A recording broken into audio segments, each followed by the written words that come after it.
they kept pushing the goalposts. Like, okay, we have this. Okay, it looks like we have this and this and that, and then they drop a bomb and they was like, oh, well, we need you to get a job here in Atlanta.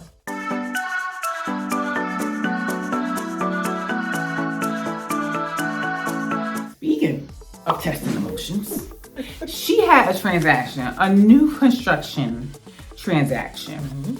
I would say new construction, you can't even say new construction is going to be totally smooth sailing, but on the surface, you would think for the most part it's going to be pretty smooth sailing, especially because they're using the builder's preferred lender, right? Right.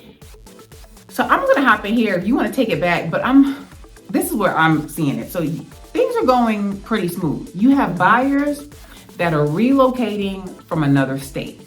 They're relocating from New York here to Atlanta. And they had their ducks in a row. The only thing, per the lender said, okay, we have everything. I made sure I touched base with the lender often, multiple times a week. Okay, wait, rewind. But even before the lender, they came down. When they came down and found the house, had they already been in touch with the lender? No. Okay, so they came down. How long they come down for? 1 day. So they were about their business. They were not lollygagging. Oh, we'll just see. They came down here with the purpose of finding a home. Prior to them coming down, like how long had you been in contact with them? Like what did you do before them actually coming down? The community that they were looking at, I went there multiple times a week and looked at the home, like went in with video, did videos for them, did FaceTime for them, took pictures, took videos and sent them the different models and worked with the sales representative on site and, asked them different questions and, talk to him about, what their options were, what, deals they were running for us and interest rate, buy downs, money they were going to give to them at closing. So I did all of that up front with various properties. I don't think I realized you did as much as you did. Okay. So you did all of that beforehand. So now they come down. They go to a couple of different properties, a couple of different subdivisions. We was at one subdivision, so we went to 3 different places. No, 4 different places. So it was a total of 11 homes. So it was like a, 9 to 6 p.m. type of day. Grind it out. But you actually prefer those days. Yeah. Let's grind it out versus let's see 2 properties over the next right. 3 weeks, 4 weeks. Yeah. Okay. All right. Okay. So they settled on. Did they settle on the one they wanted before they left, or? Yes. Before they left, they say, "Okay, we're gonna sleep on this, and we'll let you know tomorrow."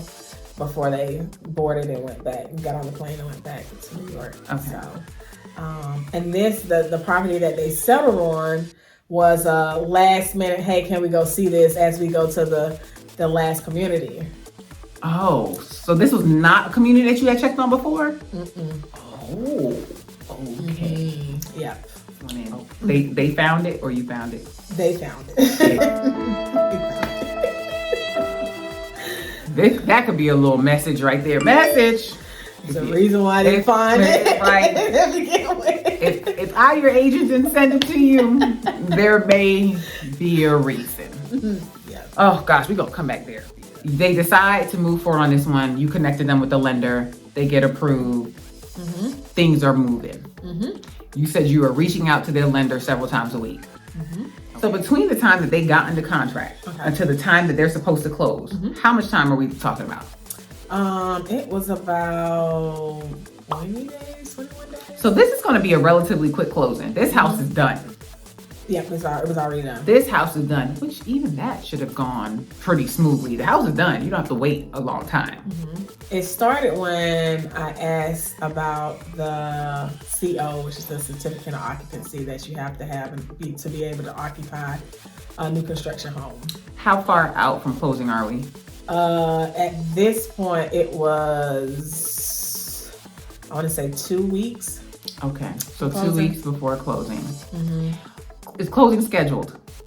On the builder side, yes. Okay, are the buyers scheduled to come back in town?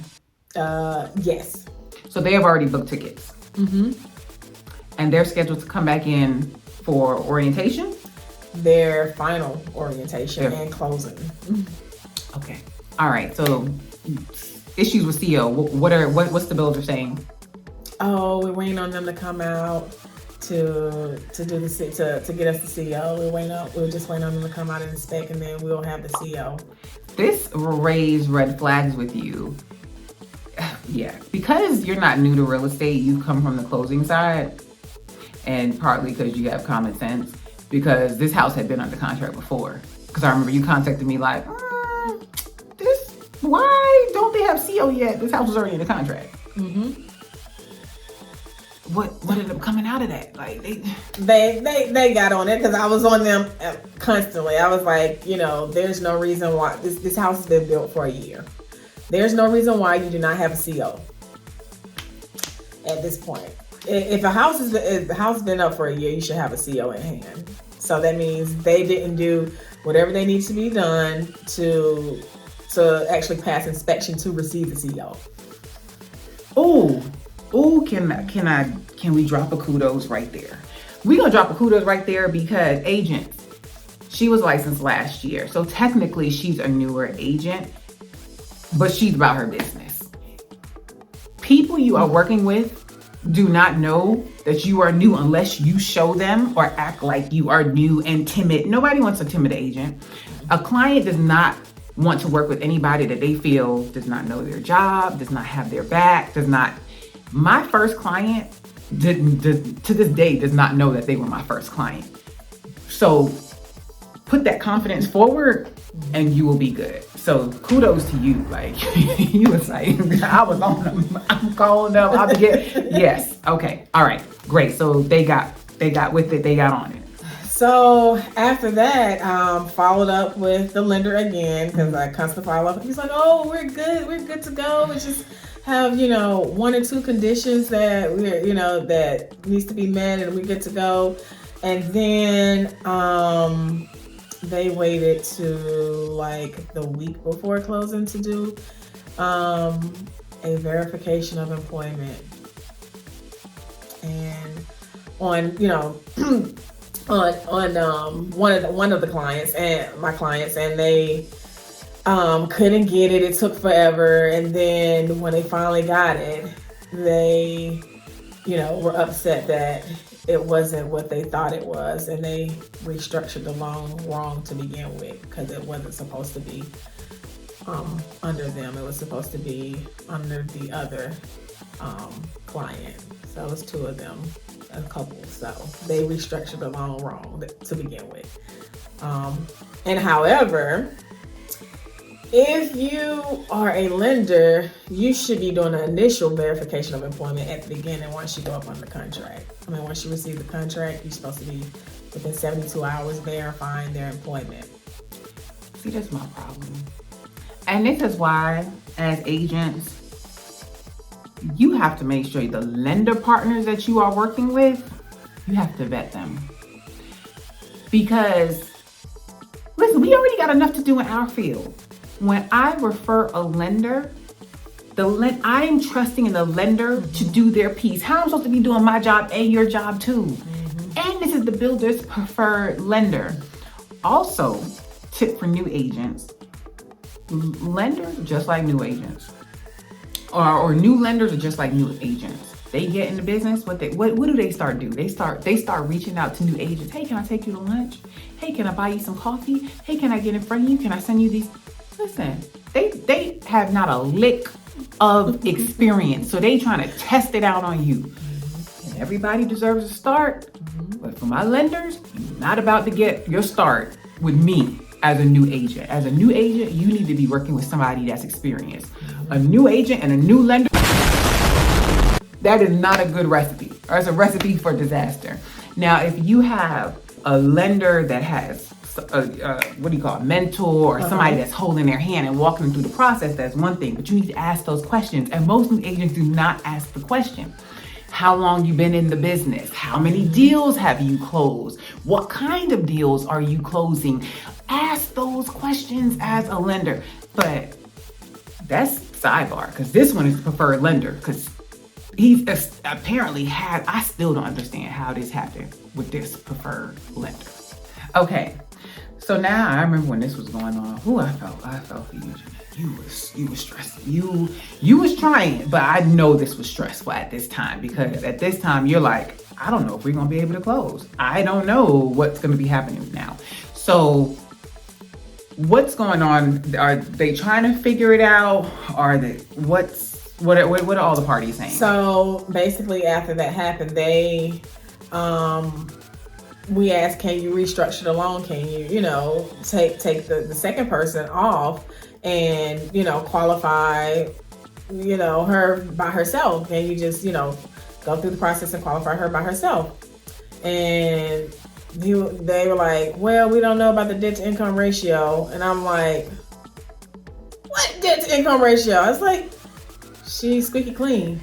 And I was like, what? No credit card debt, no, money in the bank. I'm confused. Mm-hmm. And we'll work on it. And then I had to pull out I used to work for a closing attorney, right? So I had to pull that card out. And then that's when it got real serious at that point. So they kept pushing the goalposts, like, okay, we have this, okay, it looks like we have this and this and that, and then they drop a bomb and they was like, oh, well, we need you to get a job here in Atlanta. And I'm like, so way back when, she was already starting to get a job here in Atlanta, and she was working on the process of interviewing, and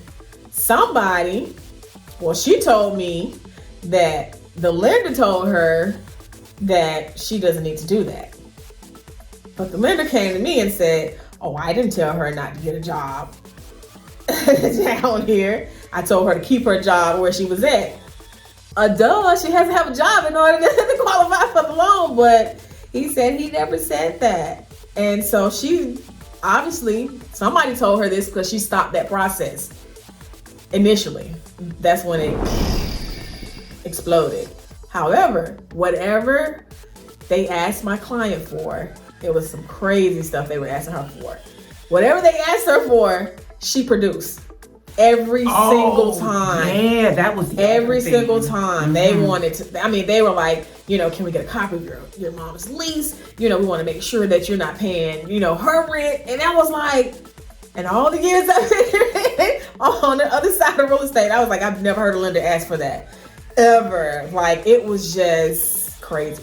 And she was like, here you go. What else you need? Here you go. She just kept producing every crazy little thing they were asking her for. She produced it. She gave them the proof, the evidence. She was sending it. Whatever they asked for, she would send it.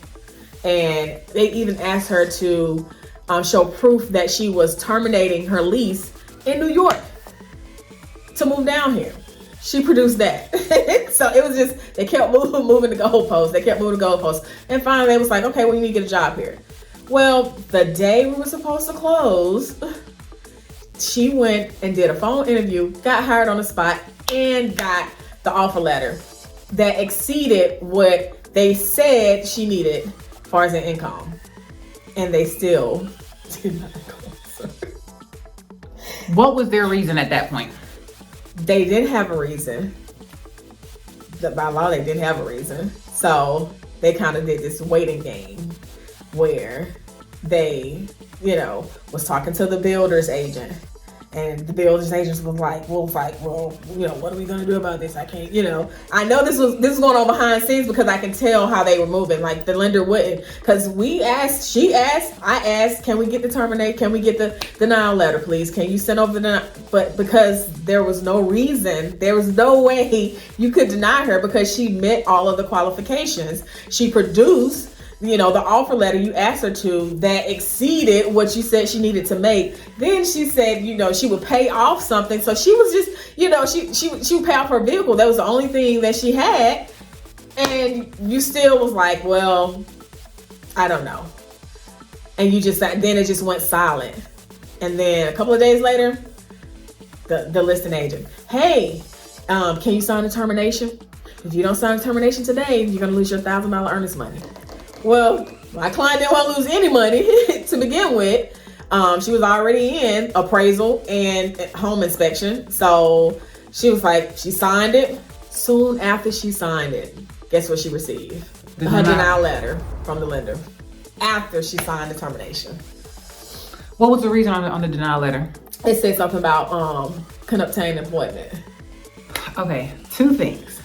1, FYI, in the situation, one of the parties believed that they could work from anywhere, that they were going to transfer down here and be able to work from home. Do not assume because you are working from home that your employer is going to sign off that you can work from home when you move. No. Verify that beforehand, because that ended up being the case. Right. He worked from home in New York, but they did not sign off on him to move to another state and work from home.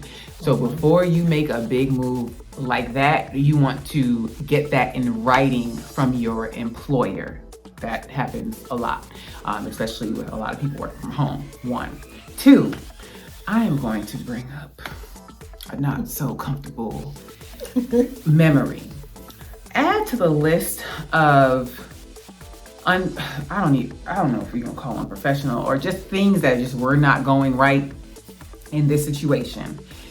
The listing agent overstepped her boundaries and sent you an unprofessional text message. At what point did she send you a text message? Once she had spoken to her preferred lender, and he told her that he can't close her. She can't close your client. Right. What did she text you? You don't have to say word for word, but give us the gist of what she texted you. She said, "Thank you for wasting my time and my money. You need to make sure that your buyers qualify before you take them out and show them homes." In so many words. Yeah. So that was the polite, nice version of it. And that day, Jeanette had been going through it. And that day, that's the wrong day. Because that was not the day. And normally, I am not the one. Normally, I'm like, okay, had it been me, but me, mentor NATASHA is like, don't engage. Jeanette was like, I got time today.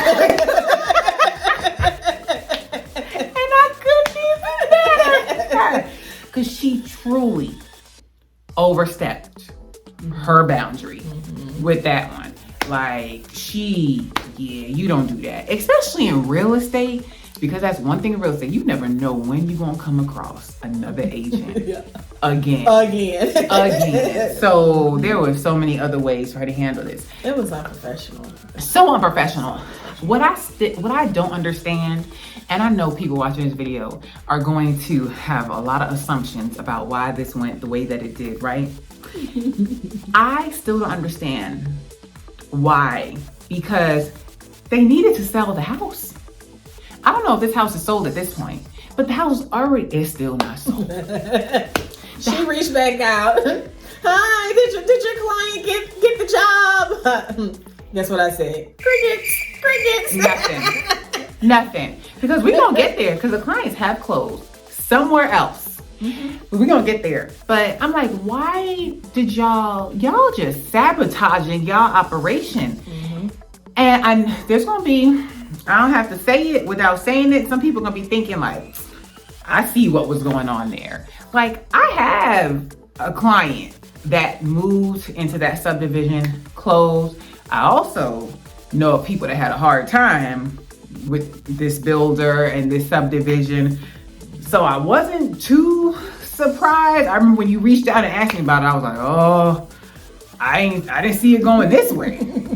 I was like, okay, they may have an issue waiting on the house. But she was like, well, the house is done. I was like, all right, when are you going to be cool? I didn't see this coming up with the lender. Okay. So, and this is why you get so much kudos. So, and your client, because that's the other thing. Clients, I tell clients, like, pack your patience. One, the lender is going to ask you for everything and you don't have to provide it. That's one. But this is next level. I have had clients that if the wind blow wrong, I don't think it's time. I don't think it's met. You can't have that type of feeling in real estate because things come up in real estate all the time. And if you are going to do this, you have to be committed and see this thing through the closing table. Please, you cannot have wishy-washy buyers because we are essentially committing to them, putting our livelihood, our time and effort for them to just be, all right, change my mind. It's too hard, can't do it. But no, this client, y'all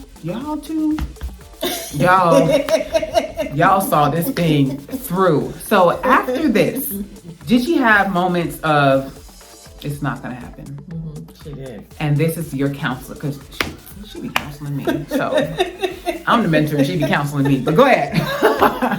So after she said, oh, I don't know. She was like, maybe I should just wait till I come down there. She was like, she said, I just don't know. This is just too much. And she was like,